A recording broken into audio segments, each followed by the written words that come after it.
آج عید الاضحیٰ کی بابرکت اور عظمت والے دن ہم سب حاضر ہیں۔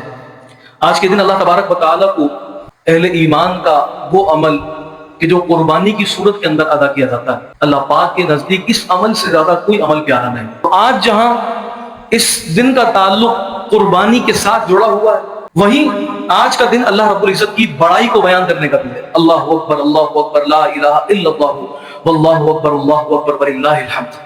یعنی آج کے اس دن کو جہاں قربانی کے ساتھ ایک تعلق ہے، وہیں اس دن کو اللہ تبارک و تعالیٰ کی بڑائی کے ساتھ ایک اہم ترین تعلق ہے کہ انسان اللہ تبارک و تعالیٰ کا شکر ادا کرے۔ کس بات پر؟ قرآن نے کہا اس بات پر کہ اللہ نے تمہیں ہدایت دے دی۔ تھوڑی دیر کے لیے سوچئے کہ اگر اللہ تبارک و تعالیٰ انبیاء کرام علیہ السلام کو نہیں بھیجتا تو ہمیں اللہ کی معرفت حاصل کیسے ہوتی، ہمیں اس رب کا پتہ کیسے چلتا؟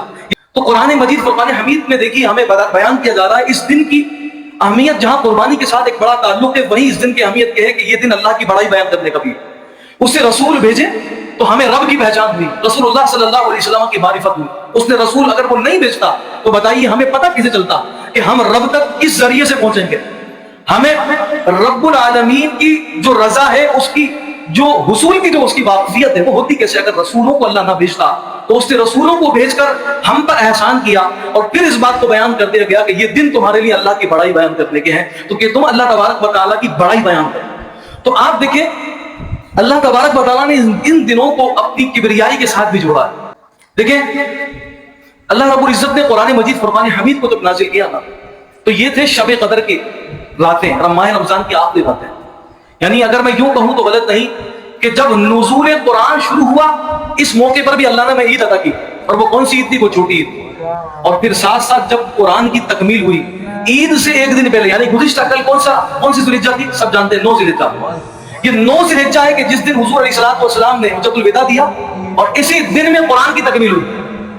قرآن مجید فرقان حمید کو مکمل فرما کر اللہ تبارک و تعالیٰ نے اس بات کو واضح کر دیا کہ محبوب صلی اللہ علیہ وسلم الیوم اکملت لکم دینکم واتممت علیکم نعمتی، ہم نے اپنی نعمت کو آپ پر اب پورا کر دیا، اب ہم نے آپ کے لیے دین اسلام کو پسند کر لیا۔ ذرا تھوڑا سا سوچئے، نزول قرآن جب ہوا اس موقع پر بھی عید ادا کی، اور جب قرآن کی تکمیل ہوئی اس موقع پر بڑی عید ادا کی۔ نہیں سمجھے آپ؟ جب نزول قرآن کا موقع تھا تب بھی عید ملی، اور جب قرآن کی تکمیل ہوئی تب بھی عید ملی۔ اس کا مطلب کیا ہے؟ کیا سمجھایا جا رہا ہے؟ فرمایا تمہاری خوشیاں دین کے مکمل ہونے سے جڑی ہوئی، جبھی تو کہا جا رہا ہے وَلِتُكَبِّرُوا اللَّهَ عَلَىٰ مَا هَدَاكُمْ۔ اس بات پر اللہ کی بڑائی بیان کرو کہ اس نے تمہیں ہدایت دی۔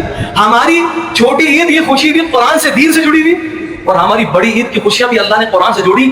اس لیے فرمایا جا رہا ہے آج کے دن کہ تم اپنے رب کی تکبیر بیان کرو، اللہ اکبر لا الہ الا اللہ واللہ اکبر وللہ الحمد۔